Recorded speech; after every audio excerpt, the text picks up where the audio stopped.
25 Agustus 1959, sendiri uang atau menurunkan nilai mata uang rupiah diputuskan dalam rapat kerja Kabinet 1 yang diselenggarakan di Bogor. Pada masa Presiden pertama Soekarno, Indonesia menghadapi tantangan berat, terutama dalam menata perekonomian pasca proklamasi kemerdekaan. Penurunan mata uang ini dari Rp1.000 dan Rp500 menjadi hanya bernilai 10%-nya saja, yaitu menjadi Rp100 dan Rp50. Rapat kerja Kabinet 1 dipimpin oleh Presiden Soekarno dan Menteri Pertama Insinyur Juanda Kartawijaya. Indonesia ketika itu harus menanggung utang 1,13 miliar dolar Amerika Serikat warisan Hindia Belanda.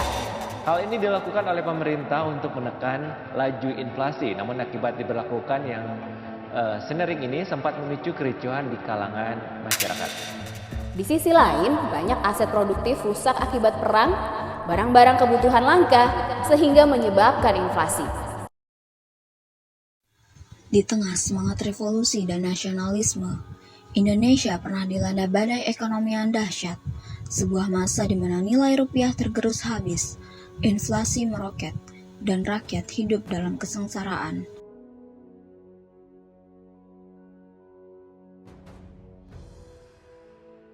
Masa demokrasi terpimpin merupakan periode penting dalam sejarah Indonesia.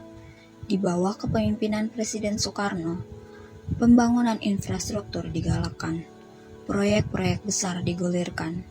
Namun, di balik gemerlap proyek-proyek besar, terdapat kebijakan ekonomi yang kompleks dan penuh tantangan. Pada masa itu, Indonesia mengalami hyperinflasi yang menyebabkan harga barang-barang semakin tidak terkendali. Keinginan untuk membangun Indonesia menjadi negara yang kuat dan mandiri membuat pemerintah berupaya untuk mengurangi ketergantungan pada negara asing dan mengembangkan industri dalam negeri. Pemerintah mulai menerapkan kebijakan-kebijakan ekonomi, mulai dari Sanering, deklarasi ekonomi, hingga politik mercusuar, namun tetap tidak berhasil menstabilkan perekonomian dan semakin memperparah keadaan. Tindakan Sanering memang berhasil menurunkan inflasi, namun hanya dalam jangka pendek. Pemerintah berhasil menghimpun dana melalui penurunan nilai uang Rp500 dan Rp1.000, masing-masing menjadi Rp50 dan Rp100, serta pembekuan sebagian tabungan masyarakat sehingga menutup utang pemerintah kepada Bank Indonesia.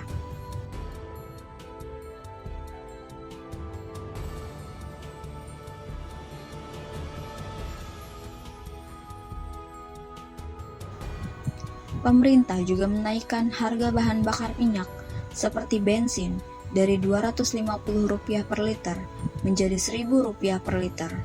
Hal ini tentu juga berpengaruh pada harga barang pokok lainnya yang melambung tinggi. Selain itu, politik mercusuar memang terlihat megah dan menjanjikan. Namun di balik keindahannya, hal ini malah menimbulkan konfrontasi politik dan sosial.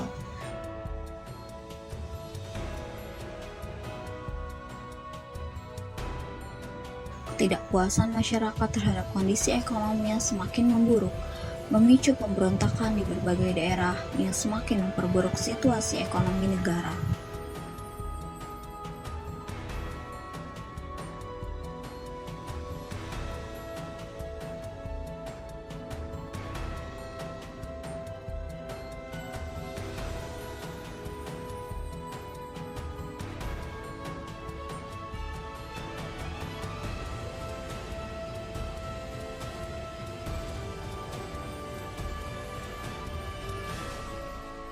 Kebijakan ekonomi pada masa demokrasi terpimpin memberikan banyak pelajaran berharga bagi kita.